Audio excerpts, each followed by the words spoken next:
Hari ini di Judeocation, kami mengungkap penyamaan moral yang berbahaya yang didorong oleh Uni Eropa yang memberikan sanksi kepada organisasi Israel yang membela komunitas Yahudi sambil menempatkan mereka dalam percakapan yang sama dengan teroris Hamas. Kami akan mengupas fakta di balik berita utama, kampanye politik yang menargetkan Yudea dan Samaria, serta mengapa pertarungan atas jantung wilayah Israel kini lebih penting dari sebelumnya. Selamat datang kembali di Judeocation di JNS TV. Nama saya Josh Hasten, koresponden untuk JNS News. Mari kita langsung mulai. Kaja Kallas, perwakilan tinggi Uni Eropa untuk urusan luar negeri dan kebijakan keamanan, serta wakil Presiden Komisi Eropa, mengumumkan hal berikut di X minggu ini. Para menteri luar negeri Uni Eropa baru saja memberikan lampu hijau untuk memberikan sanksi kepada pemukim Israel atas kekerasan terhadap yang disebut sebagai warga Palestina. Mereka juga menyetujui sanksi baru terhadap tokoh-tokoh terkemuka Hamas. Sudah saatnya kita bergerak dari kebuntuan menuju tindakan nyata. Ekstremisme dan kekerasan membawa konsekuensi. Itulah isi unggahannya. Uni Eropa, UE, memberikan sanksi kepada para pemukim yang disebut-sebut melakukan kekerasan dan juga Hamas. Sanksi terhadap keduanya diumumkan pada waktu yang sama persis. Dengan kata lain, para pemukim Israel disamakan dengan Hamas, sebuah organisasi teroris yang bertanggung jawab atas pembunuhan ribuan orang. Dalam satu nafas yang sama, dengan 500.000 orang Yahudi yang tinggal di wilayah inti kuno yang bersejarah dan Alkitabiah bagi negara Israel dan bangsa Yahudi. Apakah kamu melihat betapa gilanya itu? Sekarang kamu mungkin berkata, ya, tapi kekerasan pemukim itu buruk, kenapa tidak mengutuknya? Seperti yang sudah kita bicarakan selama berminggu-minggu, narasi kekerasan pemukim adalah kampanye yang didanai dengan baik oleh pemerintah asing yang menargetkan penduduk dan menargetkan negara Israel. Ini adalah fitnah darah di zaman modern. Izinkan saya jelaskan bagaimana berita tentang pemberian sanksi ini bersifat politis dan tidak didasarkan pada kenyataan. Inilah kelompok-kelompok yang dikenai sanksi oleh Uni Eropa. Organisasi Amanah, Gerakan Nacala, dan ketuanya Daniel Weiss, yang omong-omong pernah kami wawancarai di program ini. Shomer Yudaen Shamron, dan orang yang sebelumnya menjabat sebagai CEO-nya Avichai Susia, organisasi Regavim, dan CEO-nya Meyer Deutsch. Kami pernah menghadirkan Naomi Linderkan dari Regavim di acara ini. Jadi, apa sebenarnya kebenaran tentang organisasi-organisasi ini? Tidak satupun dari mereka yang terlibat dalam kekerasan dalam bentuk apapun. Izinkan saya mengatakannya lagi. Tidak satupun dari mereka yang terlibat dalam kekerasan. Titik. Amanah terlibat dalam pembangunan. Shomer Yuda dan Shamron bertujuan untuk melindungi komunitas dan lahan pertanian. Regavim akan kita bahas sebentar lagi. Sekali lagi, tidak ada satupun dari kelompok-kelompok ini yang berkaitan dengan kekerasan. Ini adalah bukti bahwa ini adalah kampanye politik dan tidak didasarkan pada kenyataan. Mereka mengatakan bahwa mereka memberikan sanksi kepada pemukim yang melakukan kekerasan. Namun, yang ada dalam daftar mereka justru organisasi pro-Israel yang terhormat dan mendukung hak Yahudi untuk tinggal di Yudea. Lucu bagaimana Regavim sebenarnya adalah kelompok yang mengkritik Uni Eropa karena secara membabi buta mendukung otoritas Palestina. Regavim juga merupakan kelompok yang membuktikan bahwa seluruh kampanye kekerasan pemukim adalah penipuan. Mereka adalah kelompok yang sama yang dikenai sanksi dan dituduh melakukan kekerasan pemukim. Teman-teman, kamu tidak akan bisa mengarang cerita seperti ini meskipun kamu mencoba. Regavim menanggapi dan berkata, kami menganggap ini sebagai sebuah kehormatan bahwa Uni Eropa telah memilih untuk memasukkan kami ke dalam daftar terhormat para pembela tanah Israel. Itu benar sekali. Organisasi-organisasi ini semua melakukan pekerjaan yang luar biasa. Tidak ada perilaku kekerasan di sini. Regavim melanjutkan dengan mengatakan, selama 2 dekade, kami telah mengungkap pendanaan besar-besaran yang diinvestasikan oleh Uni Eropa dalam pendirian negara teroris Palestina. Melanggar hukum dan perjanjian internasional, termasuk penyaluran jutaan uang pajak warga Eropa untuk pembangunan ilegal di tanah nasional bangsa Yahudi, dan dukungan untuk organisasi yang membantu terorisme. Yang membuat kecewa mereka yang ingin merugikan Israel dan warga Israel, pengadilan berulang kali menerima petisi kami terhadap maraknya pembangunan ilegal dan perampasan tanah, memutuskan bahwa hukum harus ditegakkan. Regavim melanjutkan, menghadapi kampanye palsu dan antisemit tentang kekerasan pemukim, kami secara konsisten mempublikasikan fakta dan data yang tak terbantahkan. Membela nama baik tentara IDF, komunitas Yahudi di Yudea dan Samaria, serta negara Israel secara keseluruhan. Upaya untuk membungkam kami dan menghentikan revolusi Zionis di Yudea dan Samaria, yang di dalamnya riset dan perumusan kebijakan kami menjadi bagian aktif yang kami banggakan, dan upaya itu melalui sanksi yang keras justru hanya membuat kami semakin bangga. Kami berjanji untuk terus bekerja memulihkan pemerintahan dan kedaulatan di seluruh bagian tanah air kami. Kami adalah Israel. Sekarang, mari kita lihat cuplikan dari Regavim berikut ini. Upaya untuk membungkam kami melalui sanksi adalah sebuah pengkhianatan terhadap dasar-dasar Uni Eropa itu sendiri. Regavim adalah lembaga think tank riset dan institut kebijakan yang melakukan tindakan hukum untuk memaksa negara Israel melindungi kepentingan nasional vital kami secara hukum berdasarkan hak dan tanpa rasa takut. Dengan mengumumkan secara bersamaan sanksi terhadap Regavim dan tokoh-tokoh kunci di Hamas, sebuah organisasi teroris yang ada hanya untuk membunuh orang Yahudi dan menghapus satu-satunya demokrasi di Timur Tengah. Uni Eropa telah menunjukkan warna aslinya. Regavim akan terus mengungkap campur tangan Uni Eropa yang keterlaluan, dukungan berkelanjutan mereka terhadap organisasi teroris, dan pelanggaran hukum internasional. Kami tidak akan diam. Bagus sekali Regavim, karena telah mengungkapkan kebenaran tentang hal ini. Menteri Luar Negeri Israel, Gideon Sa'ar, menambahkan, Israel dengan tegas menolak keputusan untuk memberlakukan sanksi terhadap warga negara dan organisasi Israel. Uni Eropa telah memilih secara sewenang-wenang dan politis untuk memberlakukan sanksi terhadap warga negara dan entitas Israel karena pandangan politik mereka dan tanpa dasar apapun. Yang tak kalah keterlaluannya adalah perbandingan tak dapat diterima yang dibuat Uni Eropa antara warga Israel dan teroris Hamas. Dan sekarang, itulah yang saya katakan sebelumnya. Menteri Luar Negeri melanjutkan, ini adalah kesetaraan moral yang benar-benar menyimpang. Israel telah, sedang, dan akan terus membela hak orang Yahudi untuk menetap di wilayah inti tanah air kami.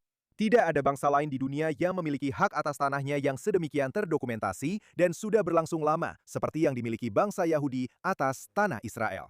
Ini adalah hak moral dan historis yang juga telah diakui oleh hukum antarbangsa, dan tidak ada pihak yang dapat mengambilnya dari bangsa Yahudi. Upaya untuk memaksakan pandangan politik melalui sanksi tidak dapat diterima dan tidak akan berhasil. Ada banyak tanggapan lain terhadap keputusan Uni Eropa, tapi saya akan membacakan satu lagi saja. Perdana Menteri Benjamin Netanyahu mengecam Uni Eropa setelah blok tersebut memutuskan untuk memberlakukan sanksi terhadap warga Israel di Yudea dan Samaria. Netanyahu mengatakan saat Israel dan Amerika Serikat melakukan pekerjaan kotor Eropa dengan berjuang demi peradaban melawan para ekstremis jihadis di Iran dan tempat lain, Uni Eropa justru memperlihatkan kebangkrutan moralnya dengan secara keliru menyamakan warga Israel dengan teroris Hamas. Teman-teman, itu memang banyak yang harus dicerna, tapi intinya adalah ini, Uni Eropa tidak memiliki kompas moral. Mereka mengklaim bahwa mereka berpihak pada perdamaian dan keadilan, tapi berulang kali mereka membuktikan bahwa mereka punya obsesi terhadap orang Yahudi, terutama yang tinggal di wilayah inti tanah air kami. Sekarang, bagaimana seharusnya Israel menanggapi hal ini? Menteri Keuangan Bezalel Smotrich mengatakan kemunafikan Eropa sedang mencapai tingkat yang baru. Dia mengatakan tidak ada yang bisa memaksa negara Israel untuk menjalankan kebijakan bunuh diri nasional. Upaya untuk mengubah konflik nasional dengan terorisme Palestina menjadi masalah kriminal akan gagal. Smotrich mengatakan bahwa dia telah mengajukan kepada Perdana Menteri sebuah rencana untuk memindahkan wilayah-wilayah strategis di Yudea dan Samaria dari wilayah A dan B ke wilayah C. Wilayah A dan B tentu saja berada di bawah otoritas Palestina. Sebagai tanggapan atas inisiatif ini, saya menyerukan kepada Perdana Menteri untuk menggelar rapat kabinet malam ini juga, ini terjadi beberapa hari yang lalu, dan menyetujuinya. Yudea dan Samaria adalah sabuk keamanan Israel, dan sudah saatnya kita menegaskan kepada dunia bahwa siapapun yang mencoba melemahkan cengkraman kita di sana justru akan mendapatkan hasil sebaliknya. Kami akan terus memperkuat permukiman, memperdalam cengkraman kami di tanah Israel, dan memerangi terorisme tanpa rasa takut. Jadi Smotrich mengatakan, tunjukkan langsung ke wajah Uni Eropa yang telah mendukung pendirian negara teroris, yang telah mendanai pembangunan ilegal di wilayah C, yang sepenuhnya berada di bawah kendali Israel selama hampir 20 tahun. Smotrich mengatakan, kuasai lebih banyak tanah dan tempatkan di bawah kendali Israel. Saya tidak tahu apakah ini akan terjadi. Kita sudah sering berbicara tentang kedaulatan. Saya katakan, jangan tunggu pernyataan-pernyataan anti-Israel seperti ini. Kita baru saja merayakan Hari Yerusalem di sini, di Israel, minggu lalu. 59 tahun sejak Israel mempersatukan kota Yerusalem. 59 tahun sejak kami kembali ke tanah leluhur kami. Sekarang adalah waktunya untuk kedaulatan penuh atas Yudea dan Samaria. Begitu kita menegaskan hak kita, semua deklarasi ini tidak akan berarti apa-apa.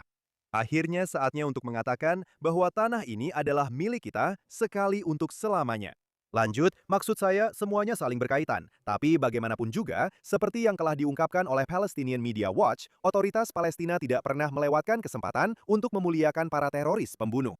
Para teroris begitu dihormati sehingga mereka bahkan memiliki hari perayaan nasional khusus yang disebut Hari Tahanan.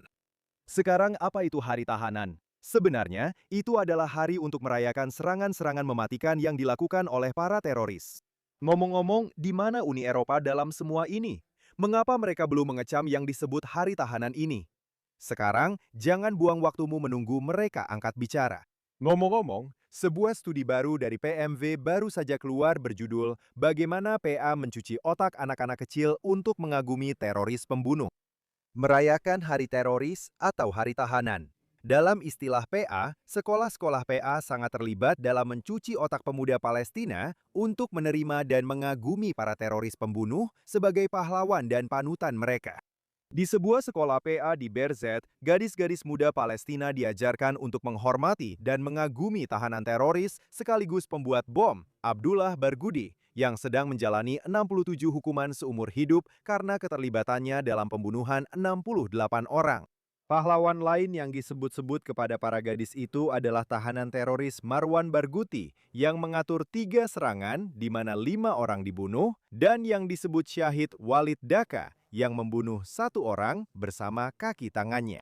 Pembuat bom yang dipenjara, Abdullah Barghouti, juga dipuja di sekolah-sekolah di Shrem atau yang mereka sebut Nablus.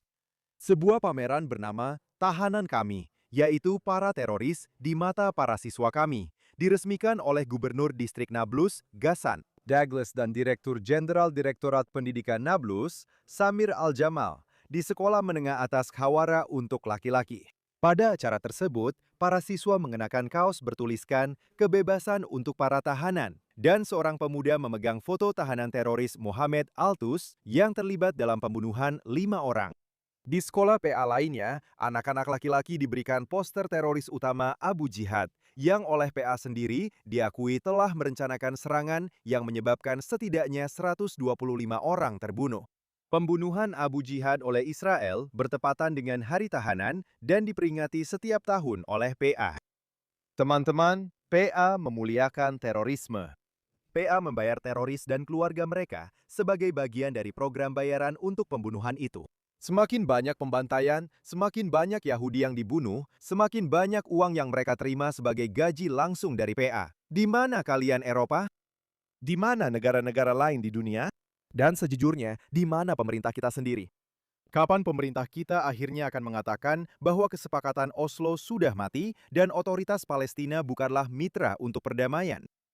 Saya tidak punya jawaban untuk itu, tapi saya berharap jawaban atas pertanyaan-pertanyaan ini dan perubahan kebijakan akan terwujud dalam waktu sangat-sangat dekat. Selanjutnya, Dewan Regional Binyamin mengatakan bahwa penyerang Arab membobol peternakan Sur Levi pada Rabu pagi dan mencuri sekitar 120 ekor domba. Pasukan keamanan bertindak cepat, menemukan kawanan domba tersebut dan mengembalikannya kepada pemilik peternakan. Dewan tersebut mengatakan penting untuk menegaskan dengan jelas, ini bukan insiden kriminal. Peternakan-peternakan di Binyamin, Yudea, dan Samaria berulang kali menghadapi terorisme dalam bentuk upaya perampokan dan pelecehan oleh penyerang Arab yang berusaha mengusir orang Israel dari wilayah tersebut. Para pelaku yang sama kemudian berusaha memutarbalikkan kenyataan dan menggambarkan penduduk Yudea dan Samaria sebagai pelaku apa yang disebut kekerasan pemukim. Saya akan duduk di sini dan menunggu Uni Eropa dan yang lainnya mengutuk insiden ini. Tapi sebenarnya, saya tidak akan menunggu karena itu tidak akan pernah terjadi. Selanjutnya, polisi Israel melaporkan bahwa kasus pemalsuan kartu identitas dan mempekerjakan warga Arab otoritas Palestina di berbagai perusahaan di seluruh negeri telah diselidiki selama beberapa bulan terakhir oleh unit pemberantasan kejahatan distrik Samaria. Dalam beberapa bulan terakhir, penyelidikan rahasia telah dilakukan terkait pelanggaran seperti pemalsuan dokumen, masuk secara ilegal ke Israel, dan mempekerjakan orang secara ilegal. Minggu ini, unit pemberantasan kejahatan Samaria menangkap 5 tersangka, 1 warga negara Israel, dan 4 warga Arab dari otoritas Palestina. Mereka diduga memalsukan kartu identitas dan memasoknya kepada warga Arab dari otoritas Palestina yang masuk ke Israel secara ilegal dan kemudian dibekerjakan oleh perusahaan-perusahaan di seluruh negeri. Para tersangka dibawa untuk diinterogasi oleh unit Samaria. 3 dari tersangka dibawa ke pengadilan di mana polisi akan meminta perpanjangan masa penahanan mereka untuk keperluan melanjutkan penyelidikan. Selain itu, sebagai bagian dari kasus ini, penyelidikan telah dibuka terhadap perusahaan-perusahaan yang diduga terlibat dan mempekerjakan para penduduk ilegal ini secara melanggar hukum. Sekarang teman-teman, kita sudah membicarakan masalah ini sebelumnya. Pekerja ilegal dari PA yang menyusup ke wilayah Israel dalam perbatasan sebelum tahun 1967. Dalam banyak kasus, ini untuk bekerja, tapi betapa menakutkannya jika para pekerja ilegal ini berkeliaran dengan kartu identitas Israel. Kamu boleh menyebutku alarmis, tapi pertama-tama ini dimulai dengan pekerja ilegal dan kejahatan, dan hanya masalah waktu sebelum ini mengarah ke terorisme.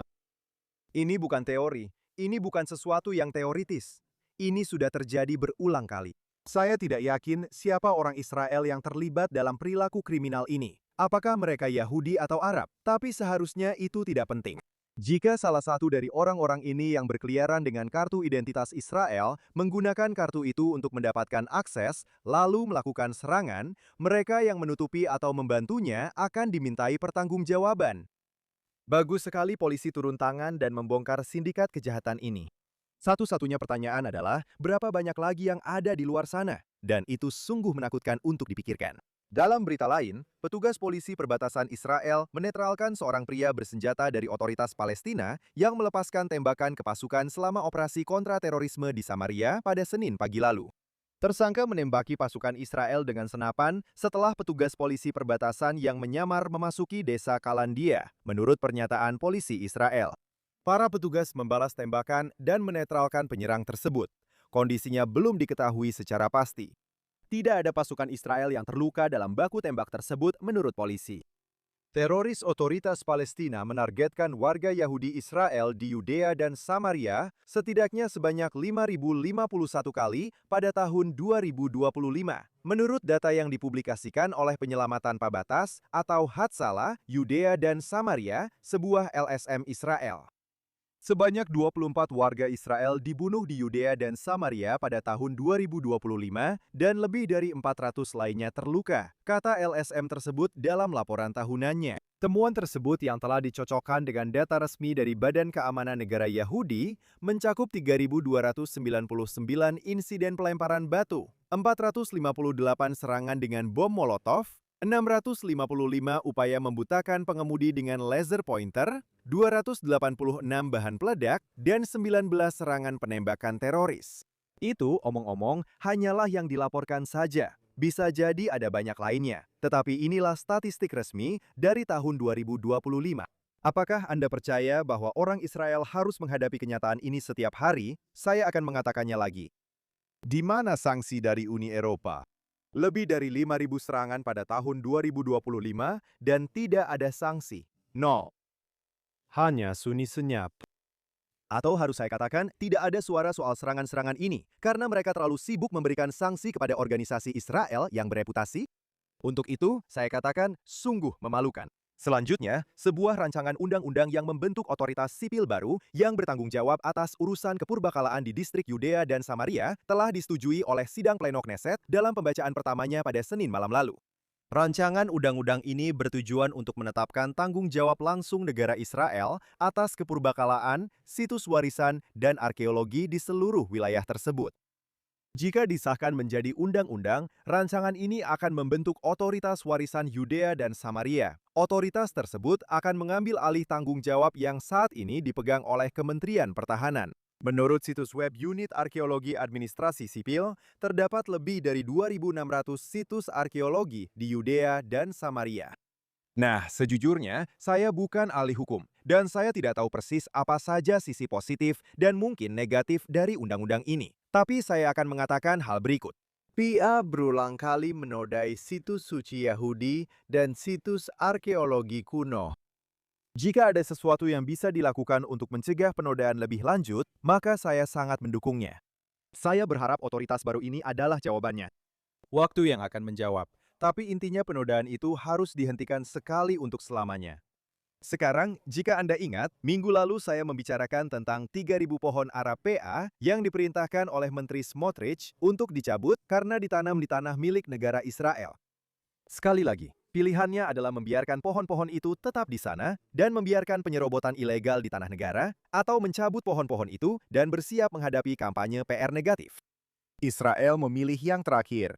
Dan tentu saja, seperti yang diprediksi, ada kecaman di mana-mana di berita palsu PA dan di tempat-tempat lain.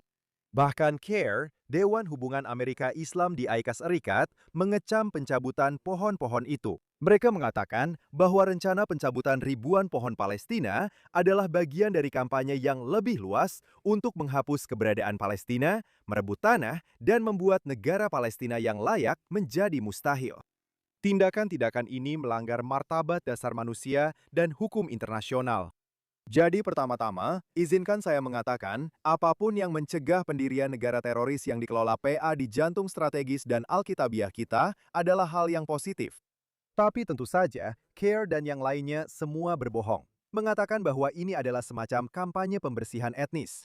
Dan seperti yang saya prediksi, tidak ada satupun dari mereka yang menyebutkan bahwa pohon-pohon ini ditanam secara ilegal di tanah negara.